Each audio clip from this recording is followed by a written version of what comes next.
Welcome back, everybody, to another episode of our Walking Dead reviews. This week we are looking at Season 8, Episode 11, Dead or Alive or... And as usual, I have Jason with me.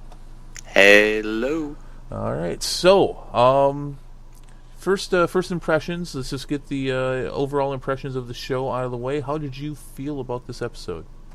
It was alright, it definitely felt like it was a continuation of the previous ones. Standing on its own, it wasn't super strong, but I like the fact that, it feels like every subplot, every part of this episode was still driving that big narrative towards this big inevitable conclusion.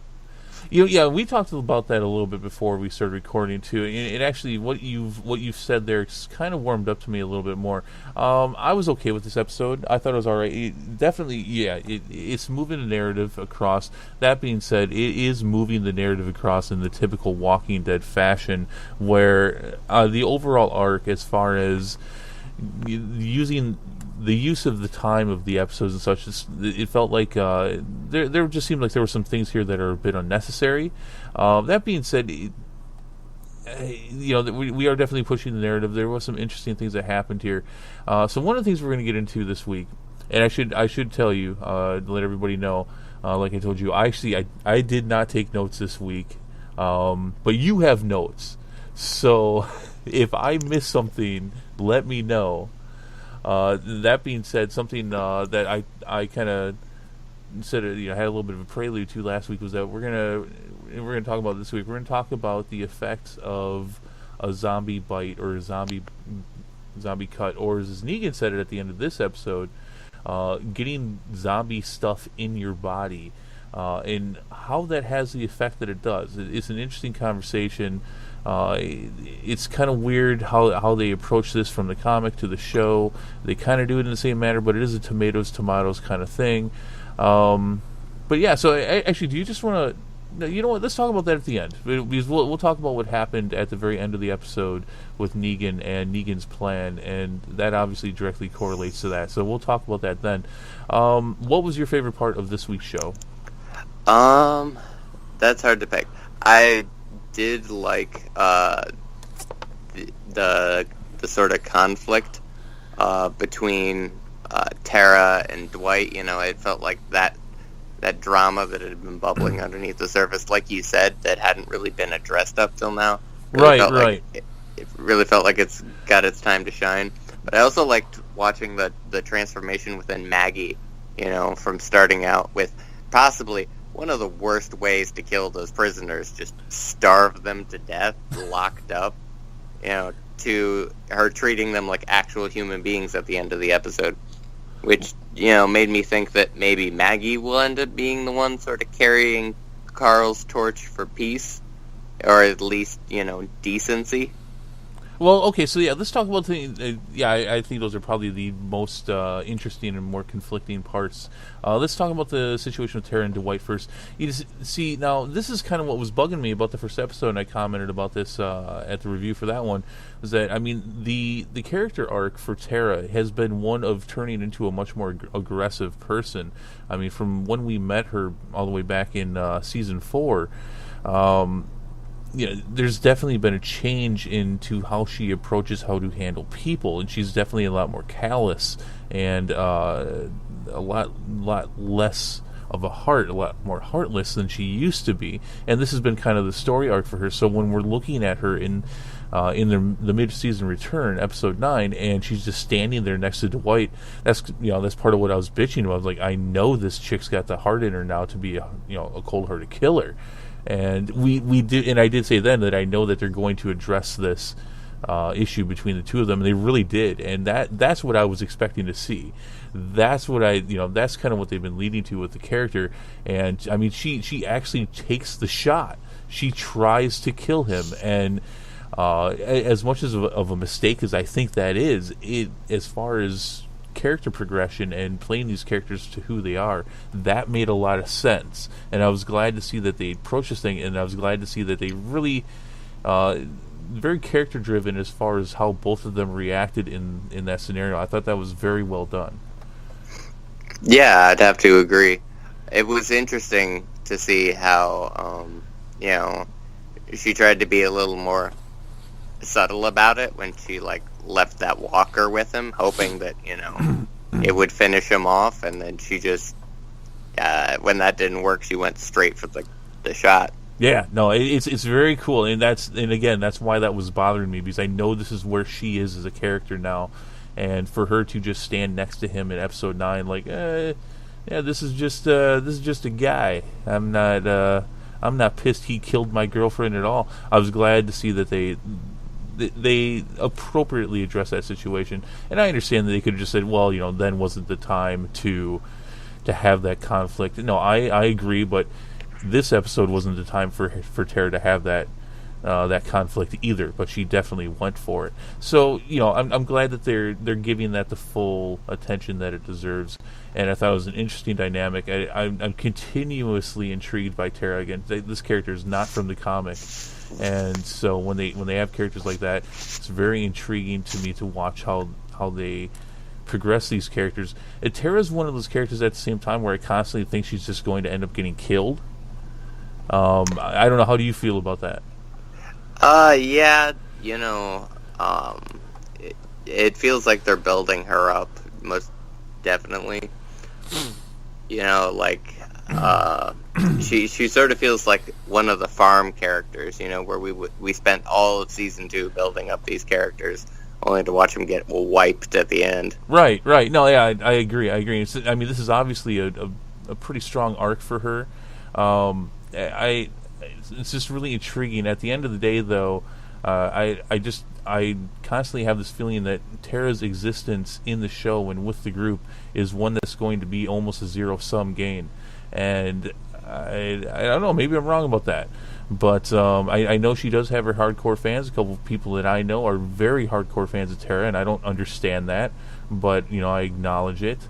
Yeah, but good to see them go forward with that. Now, and obviously the repercussions of that was the fact that Dwight found himself back with the Saviors, and so what's going to happen with that? Do you think he's going to stay with them, or do you think that he's next chance he gets to try to stab Negan in the back or to leave, he'll take it?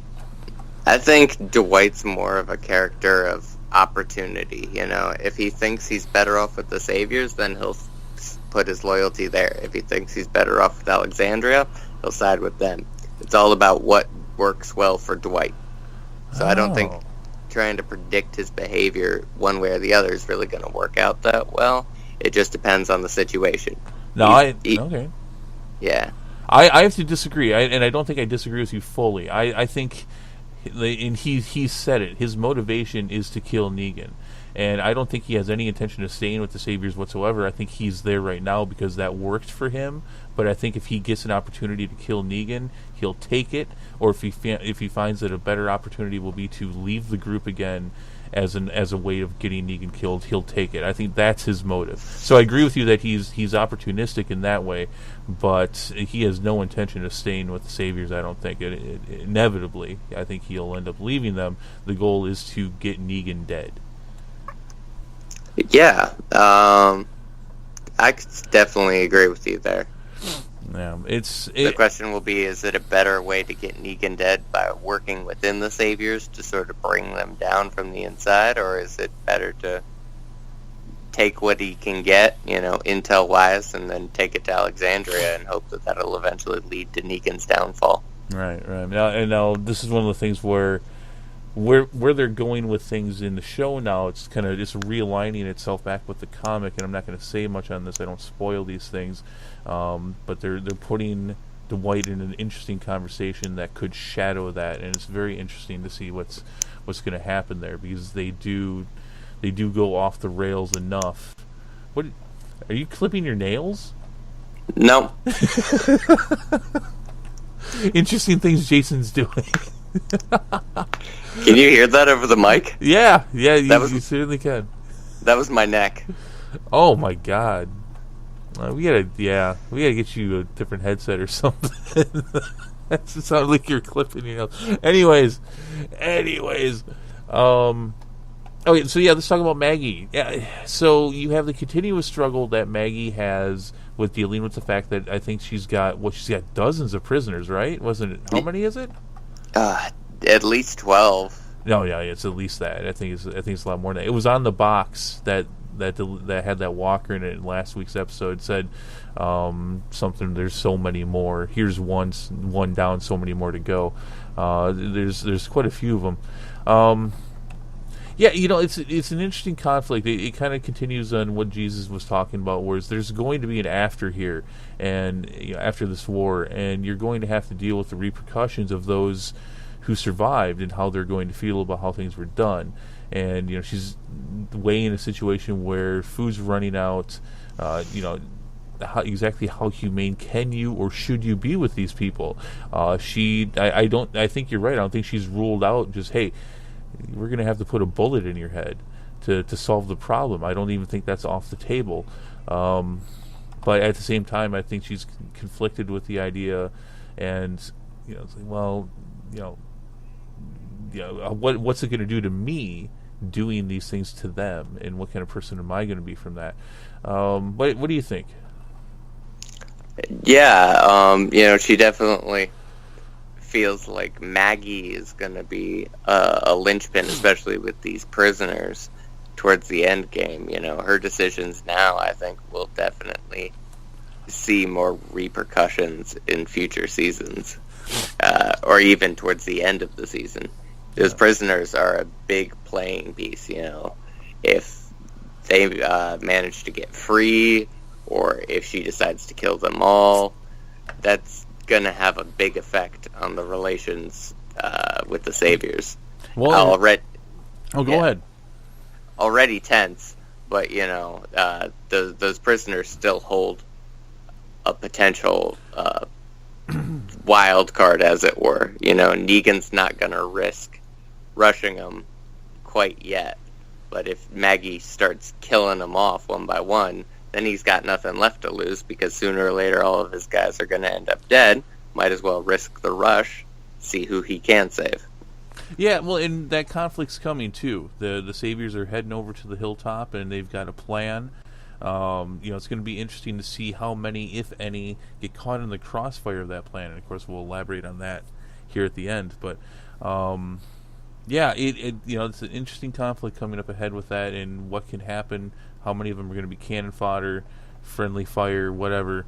We're going to find out soon. But Maggie's definitely walking a tightrope on what to do with these people. I mean, because if she treats them too good, or too well, I should say, for proper English, she treats them too well, then the people of the hilltop and from Alexandria, there's even some people from the kingdom over there, they may not like that, and they may react to them treating these prisoners so well. You've got a lot of people from these towns who have lost people due to the Saviors, who have all been treated very poorly by the Saviors, and if she treats them too humane, then that might start its own conflict. But at the same time, if you don't treat them well enough and you win this war, and then you've got a whole bunch of people that are going to internally be pissed because you treated them like shit, or you killed a bunch of them.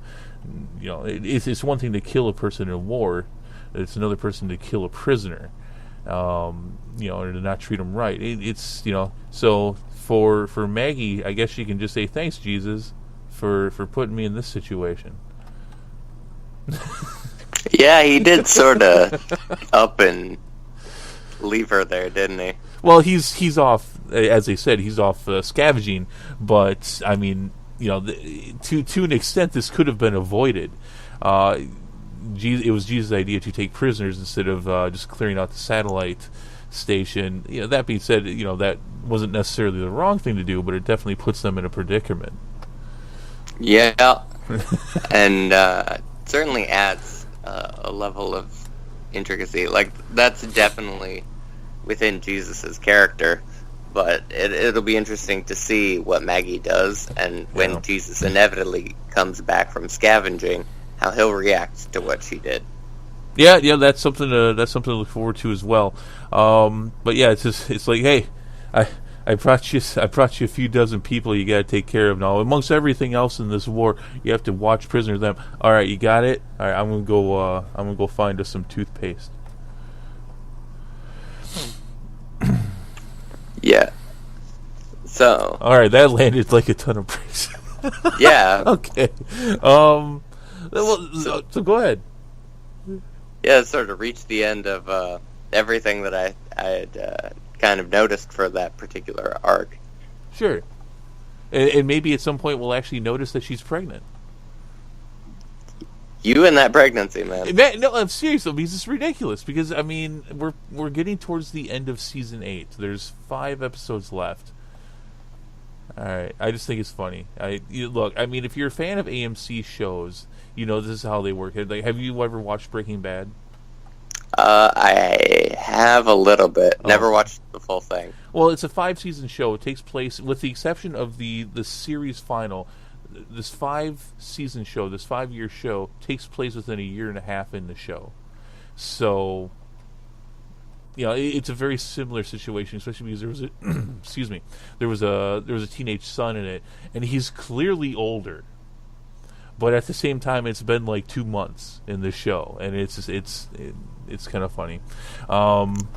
So it's kind of a trend within AMC shows. Yeah, I get you. All right. Anyway, so let's talk about that situation with Gabriel and Dr. Carlson.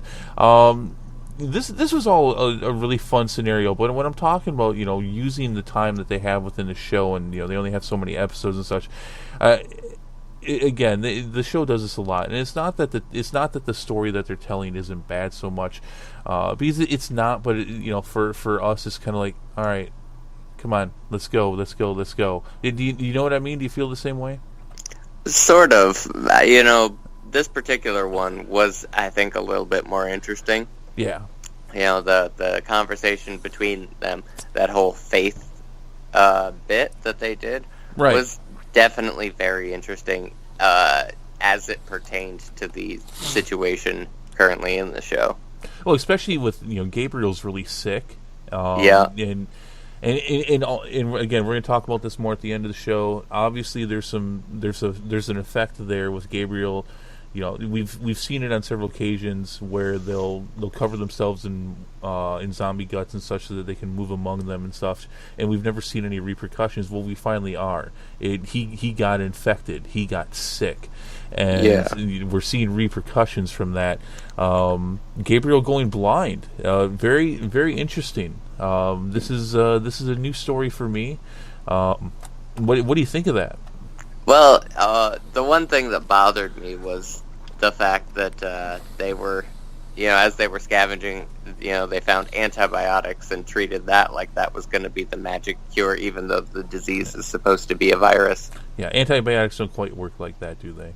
No, they do not. Well, why don't you tell them what you do? I'm an emergency medical technician, so right. I work in the field of medicine in pre-hospital care. Right, but even that, with your training and such, you know that antibiotics don't quite work like that. No. Yeah, it's like they're not like magic that, like, from a video game. It's like, oh, well, this will cure my ailment. Well, and antibiotics are very specific because they work against bacteria. Antibiotics will do nothing for a virus. Well, yeah, exactly. Yeah, what you need is a specific kind of drug called an antiviral. But the fact that this virus is so widespread probably means that it's a antiviral resistant strain of virus. Right, and not to mention, yeah, it's like you said, the effects that Gabriel is having is from walkers, is from having walker guts on him, and clearly they found no cure for this. Yeah. So it's, I understand for the sake of plot point, but you know, this could probably be debated a little bit. But generally speaking, that was kind of generic. I did enjoy the overall plot. You know, the discussion of a man of faith, despite what's happening to him, versus someone who, a man of medicine. What could probably be concluded as a person of science. And in finding themselves in these scenarios, and then finding their way out of the situation despite the scenarios, only for Only for Carson. for it to all fall apart. Yep. I thought the end of it, and I'd like to walk down the path with you on the end of it there, which is the fact that, Dr. Carson says that he says he feels he can feel what what Gabriel's been saying, and then he goes to grab the gun and gets shot. What do you think? What do you think happened there? Do you think that he just at that point felt like maybe his understanding of God would say, well, there's no way I'm going to get hurt because God's with us, so he thought that doing something so bravely stupid would work? Or do you think he was just blind to the scenario that's going on? Or do you think he did that on purpose, knowing that he'd get himself killed? Well, I think it's a little bit of column A and a little bit of column C. I don't think he intended to get himself killed, but I think, recognizing the situation around him, he was willing to take a gamble, whereas before their conversation, he definitely would not have. Okay. Yeah, it's unfortunate that didn't pay off for him. I mean, and it's kind of funny because, and I was actually just reading something today confirming this. Much like the moral compass in the show will always find their way to death. The show never has more than one doctor. And, yeah. And Siddiq was announced to be have medical training a couple episodes ago, and so that means Dr. Carlson's not long for this world, and boom, he's dead. Yup.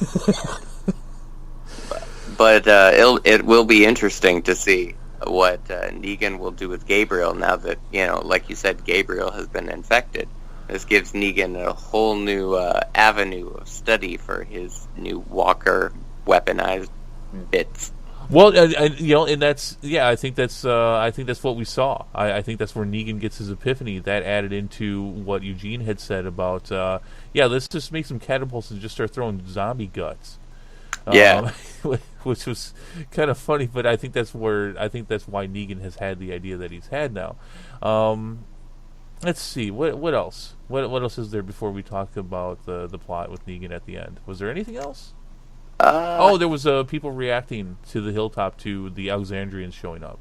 Yep. Yeah, so that was the worst part of the show, I thought. They opening the gates, and obviously Rick and Michonne and Carl aren't there. There could be any number of reasons as to why that's the case, but they automatically come to the conclusion that Carl's dead. Not even saying anything. I mean, when you would lose, and obviously they're some of the biggest stars of the show, but when you're talking about Rick and Michonne and Carl, there's not even a question. We're just all going to start crying, not even knowing for sure what happened. Yeah, it was very it sucked. Rushed. It sucked. Yeah, it was bad.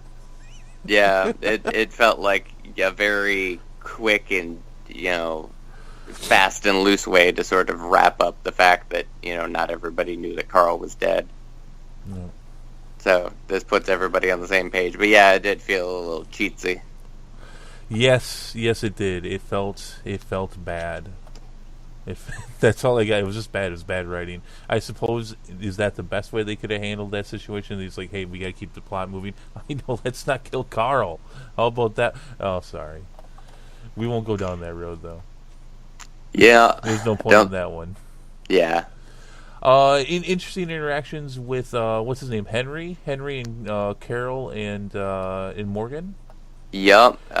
Morgan, after talking to Carol, comes clean and tells Henry that Gavin murdered his brother. But he didn't come clean, though. Gavin didn't kill his brother.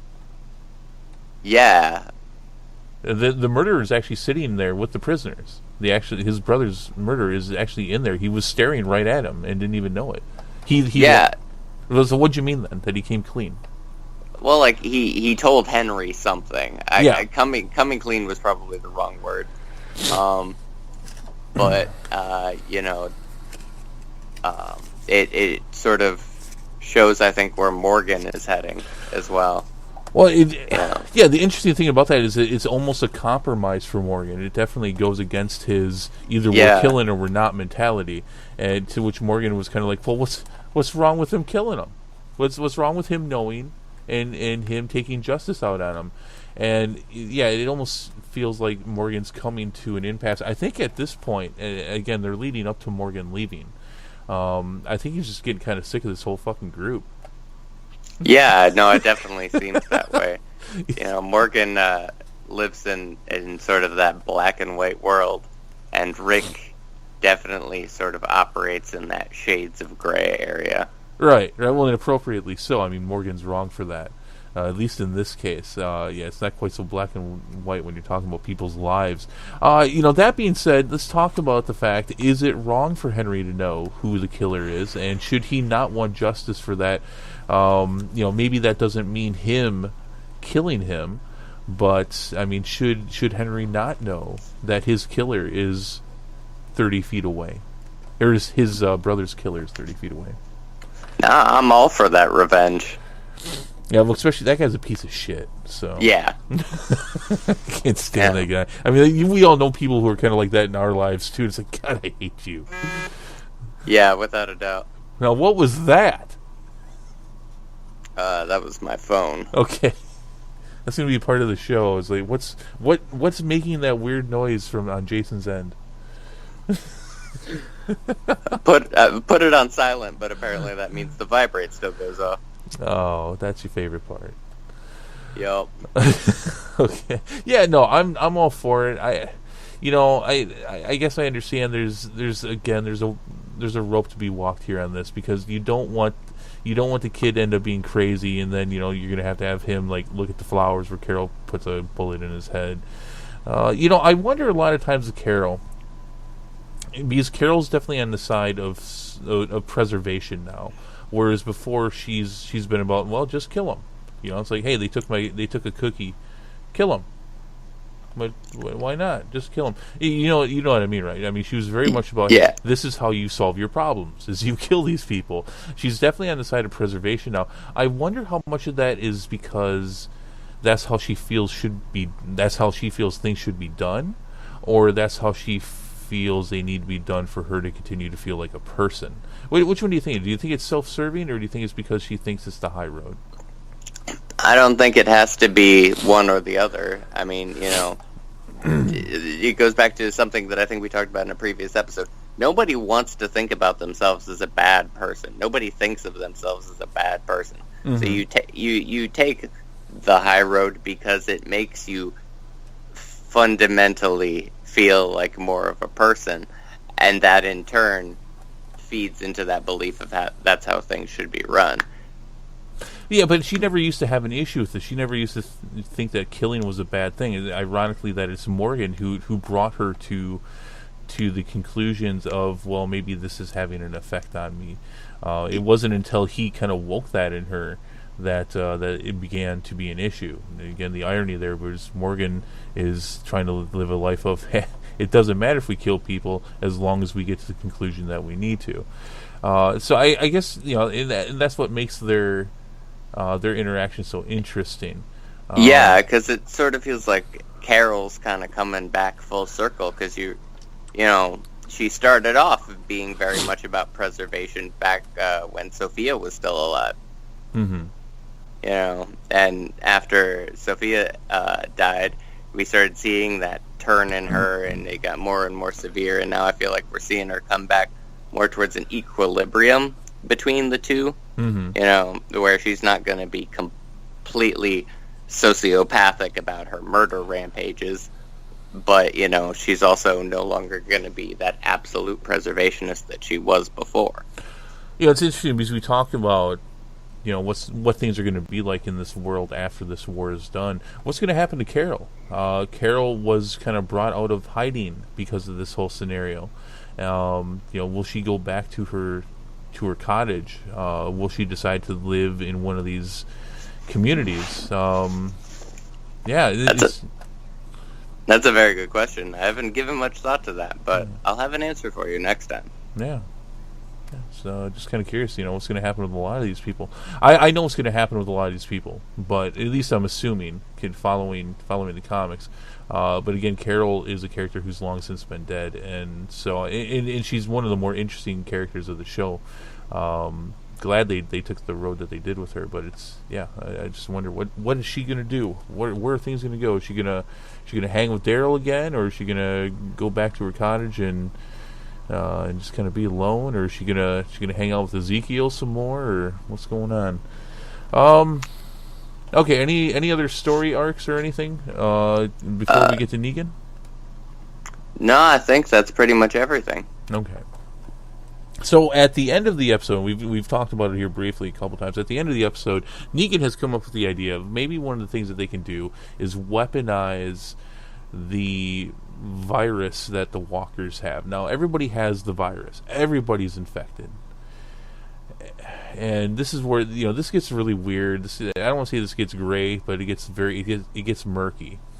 So here's what we know. Here's how it works. You get bitten or scratched by a walker, it starts to... It will kill you. There's no set amount of time as to when it'll happen, but it kind of acts like an accelerant. Would you agree with that? Yeah, absolutely. It kind of activates the virus that's all in them? Would you say that's a good way to say it? Yeah, I mean, that could be seen as it.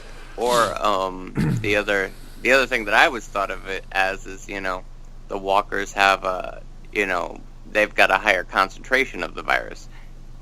Sure. To a degree, everyone's infected to a degree, but when you get bitten or scratched and you get more of that concentrated exposure to the virus, that's more virus in your system, and there's a certain tipping point, Sure. where there's more virus than there is an ability to keep that virus in control. Right. So now here's what we know from the last episode of season 1 is that this affects the brain. This is a concentrated virus that reactivates certain parts of the brain. Now, here's where the show is intentionally ambiguous about the virus, because what we know is that the virus only affects people. Animals will not come back from the dead. Yeah. So now this is done intentionally, because if animals could come back, then that would tell you that, because the nature of the infection and why it exists is what the Kirkman from the comics and the show have always been very intentionally ambiguous about. Why does this virus exist? Was this brought on by man? Was this brought on by God? Was this brought on by nature? Now, if anything that died could come back, that would tell you most likely that it was brought on by either man or nature. They don't have that happen, because that would tell you then that it's not man. It doesn't come from God. Do you understand what I'm saying? Yeah. Because if everything could get affected, then that wouldn't be a curse from God. That man was was so bad, which is one of the theories of why this exists. Because it's the Herschel take on the zombie apocalypse. Right. So here's the thing. In the comic, and Kirkman has said this, the writer of the comic and for the show, but this is his baby. What he has said for the comics is that the reason why a bite or a scratch accelerates the virus is because the zombie it's a rotten walking corpse. There's nothing special, or there's nothing.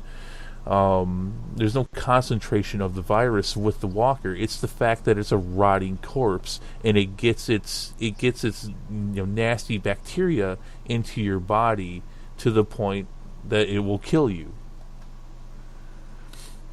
Do you understand what I'm saying? Yeah, I mean that's been the reason, and he's on record stating that's why a bite or a scratch is so dangerous.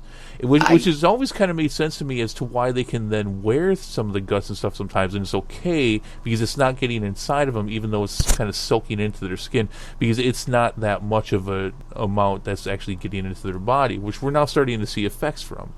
Yeah, but then by that logic, wouldn't any sort of exposure run that risk? Especially in this hard to come by medicine world, any sort of garden variety laceration or bullet wound or any sort of injury that opens up your immune system, even a secondary illness like catching the flu would make that virus that much stronger and more likely to kill you. Well, and we saw something like that with the super flu back in season 4. No, you're right though. It's overall, be it the comic or the show, it's a set of rules that they play fairly loosely with. The comic plays it a bit more stringent, whereas hey, this is what it is. You got bit, and so now you're gonna die, not because a walker bit you, but because some nasty, dead, disease-ridden, rotting thing just bit you, and now all those germs and bacteria are in your body, and now that's going to kill you. All right, but that could be treated with antibiotics and, like strong medicine. So theoretically, someone could survive a walker bite if they had access to the correct medication then? Well, now, and even before this episode this week, I was thinking about this from when we talked about this last week. And this brings up an interesting hypothesis. Let's go back to the end of Season 2, where Rick kills Shane. Yep. And then Shane instantly gets up. A moment. Now, he just died. He's probably still got organs that are still working in that body to some degree. Absolutely. Now, I mean, to call him a rotting, bacteria-ridden walker does not count. If in that case, being such a fresh walker, if he would have bit Rick or Carl, would that have even had the effect? Not following the hypothesis that you've given me, no, I would imagine not. I mean, granted, your normal human mouth carries a ton of different bacteria. Your saliva, for example, is designed to break down organic tissue, which is why if you get bit by an actual person, you've got a pretty high chance of infection. Right. So, the show's never played it as stringent as the comic has. The show has always treated it very much like it's kind of a magical thing. You know what I mean? Yeah. This happens, this is the counteraction to that. And in the case of Carl got bitten by a very, very old walker. That thing's been around for a while. It's very decayed. So that doesn't even play a part in this. But now they're getting into the science of it. This season has been getting into the science of it. Gabriel's really sick. Is he inevitably going to die? Because he's getting sick from having walker guts on him, or is this something more of a we kind of accept this as this is the Walking Dead science of the walkers. For example, for most fresh walkers, there tends to be a certain look to them. It's not just something like, well, they're dead and now they're just dead, but they like some zombie movies will treat a fresh zombie, they'll look fairly similar to how they did if they didn't get their face destroyed or whatever. Whereas walkers tend to have a look to them with their eyes, with their skin, in the face. You know what I mean? Yeah. So it's just at the end of the day, what are we talking about here? Well, we're talking about a TV show and a comic book, and are we going to discover something here? No, but I think this is interesting to discuss. This is because now we're getting into the science of it, and we have a guy who's sick and he's losing his eyesight. But this sickness in the past, be it a scratch or a bite, is enough to kill a person in a similar amount of time than he's been affected. So what's the deal with that? They're touching some new ground with Father Gabriel. But it's never been explained. But the TV show does treat it more kind of like cause and effect. The walkers carry a kind of a magical infection if they claw into you or if they bite you. What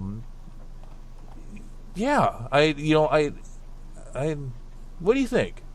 I'm kind of stumped. Well, one possible explanation is related to the spread into the bloodstream. Father Gabriel, as you're talking exposure over time, assuming that he's got an infection that could have taken quite a while to get into his bloodstream. Whereas a bite from a walker or a claw from a walker, as we've seen, carries a grotesque amount of wound to it. Nobody gets bit by a walker and comes away with needing just a Band-Aid. It's a brutal, like, violent thing. So obviously a lot of that gunk is getting into their bloodstream. Whereas, getting sick from the exposure to it, whether it's like he's got a little bit in his mouth, now it's making its way down and through his body. So he's not getting that same direct injection exposure into the bloodstream. He's getting more of a delayed reaction. That might make sense. Right. Well, now, and let me take you back to season 6. Mm-hmm. A few episodes in where they've had the incident with all those walkers that were stuck in the canyon, and they've got the grand plan to take care of them, and then everybody gets split up and separated. You have the situation where Rick has a cut on his arm, and he kills a couple walkers, and he gets, obviously, I know you may not remember this specific part, but he clearly has walker blood all over his hand, which just had a cut on it. We've seen numerous times where people have come into interaction with walkers where it's like, man, some of that should have got in you. We've had splatter get on people's faces, which at some point some of that would have gotten into their eyes, into their mouth, into a wound of some sort. Look, ultimately, if we play fast and loose with this, that's fine. It's a TV show where maybe we're dissecting this a little too much. But I do think that it's a conversation that's interesting to have and see if we can come up with any kind of solution as to how this really works. Do you remember that incident in season 6, though? I do not remember. I remember the canyon. I remember them getting separated.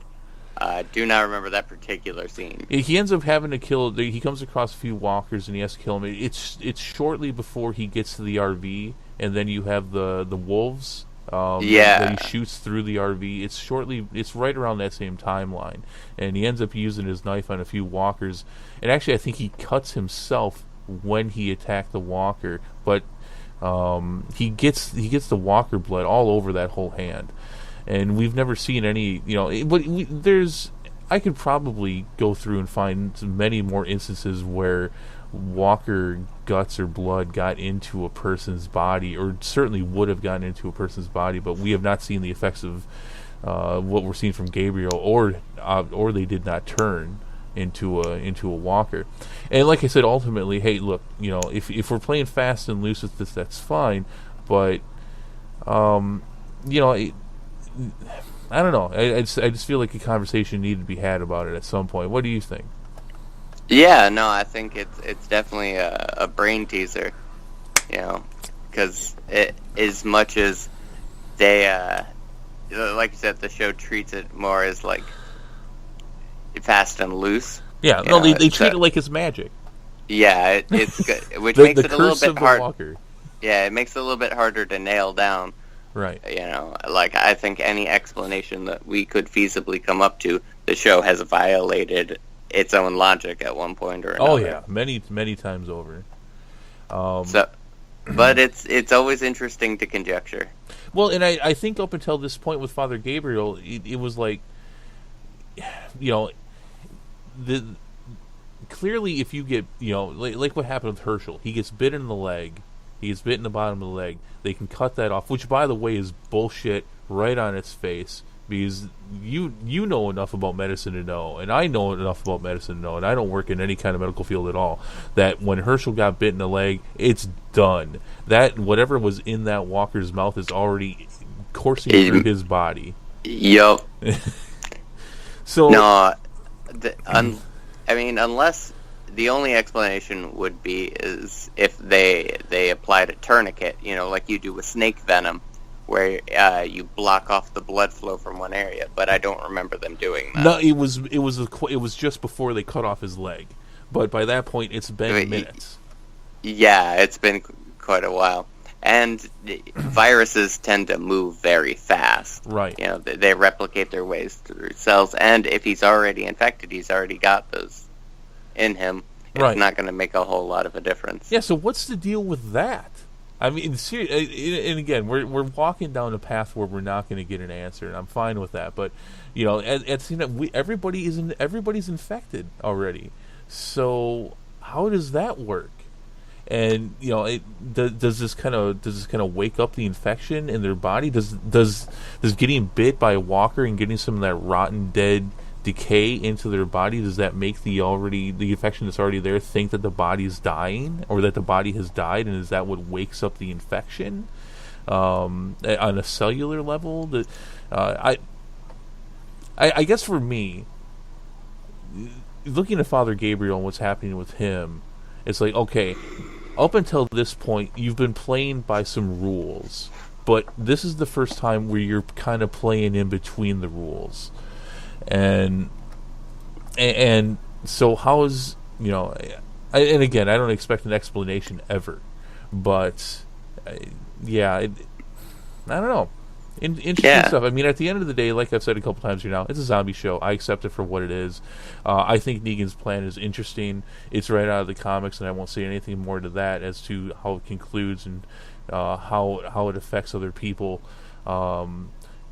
It's an interesting way to play the whole thing out. I'm glad to see them touch on this the way that they are. But yeah, this is well, then again, it is a TV show about dead people coming to life. So yeah, that's very true. Everything that happens has to be taken with sort of a grain of salt. So what did we talk about for the last 15 minutes? Absolutely nothing. No, we had a great conversation, though. No, I think it's interesting, and I definitely want to know what everybody else thinks. How does this work? How do you think it works? How do you feel about how the shows approach this versus the comic, or if you don't even know how the comic approaches it? Comment below. Let us know how you feel about the, how it works to get infected, what it means, what's going on with Gabriel, Negan's plan on using the infectious nature of walkers against everyone. It's interesting.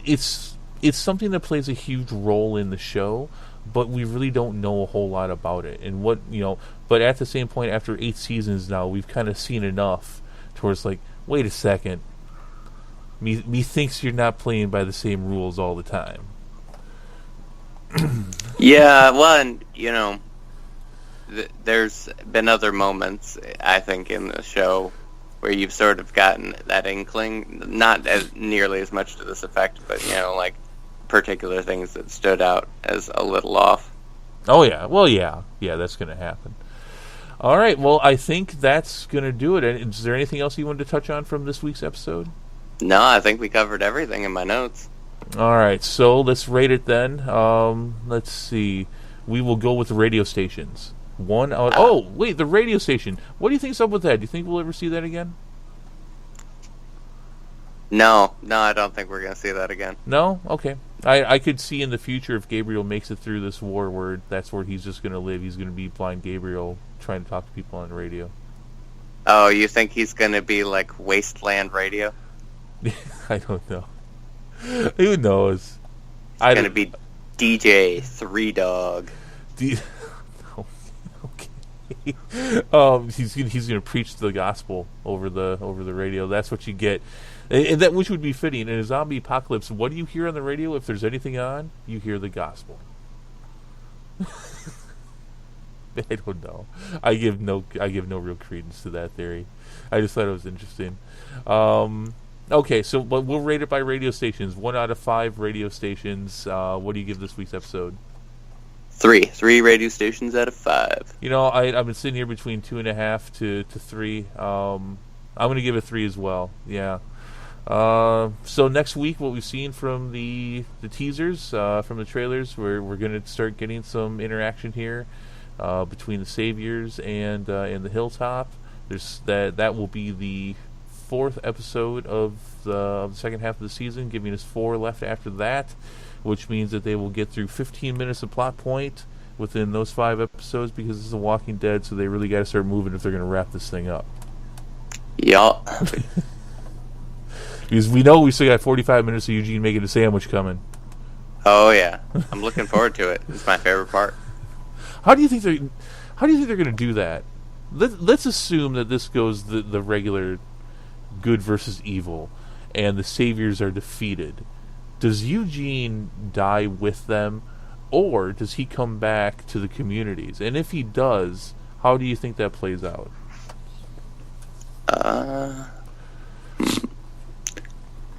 I think it's probably going to play out one of two ways. If Eugene dies with the Saviors, it's going to be very much so, that sort of Kill Bill revenge style, like they're hunting him down in particular. Mm-hmm. Or if he does manage to make it through, I think he's definitely going to be made an example of, especially given how he ended up with the Saviors. Mm-hmm. I think Rick's definitely gonna try and make an example of him, exile him from Alexandria and the surrounding areas or something. Okay. So at this point, I'm going to say we're probably getting into spoiler territory, so if you don't want to catch this part, we will catch you next week, but I'll give my hypothesis on this, and I'm pretty sure I'm right. Maybe we'll fight about it. Eugene, or we'll see you next week. Eugene is the actor, whose name I can't remember. He's a great actor.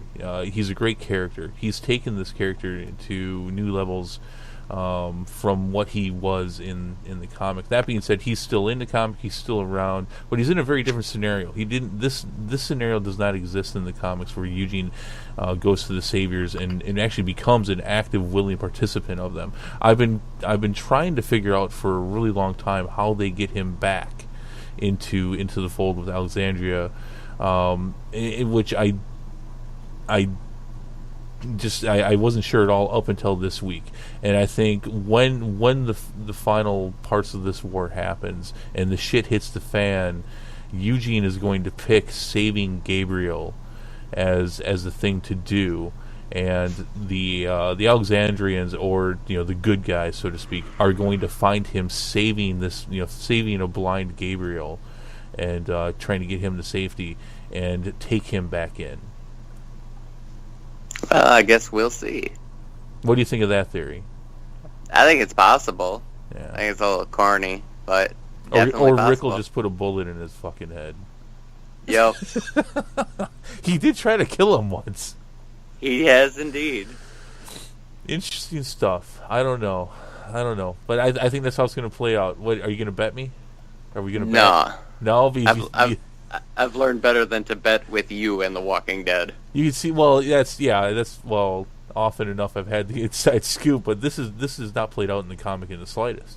So that's just my guess, though. Is that's a lot of the reason why this has happened, and that Gabriel's going to find out that he was right, but it wasn't to save Dr. Carlson, it was to save Eugene.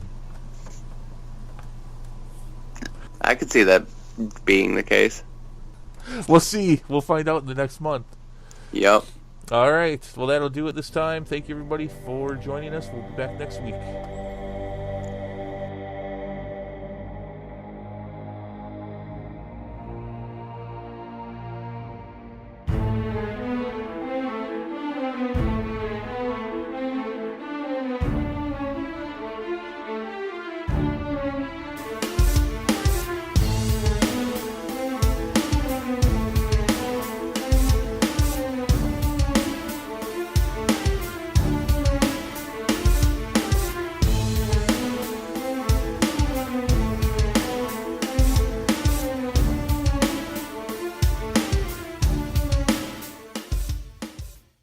Hey people, thank you for tuning into this episode and taking a listen. If you like our content, if you like what you're listening to, there anything we go over, hey, please, we would not only love to hear more from you, but great if you could throw some support. You can subscribe right below. Also, you can toss us a line anytime. That's ksawmedia@gmail.com. Of course, you can tune in for our channel anytime for movie reviews, game reviews, a lot of random wacky stuff. Who knows what you'll hear. And of course, our episode each week where we're bringing the nerdiest things we can find, pick up, and maybe not find. Maybe the stuff that just drops in our laps. But anyway, hey, thank you so much for tuning in. Thank you for listening. We hope to hear from you again later. Take care.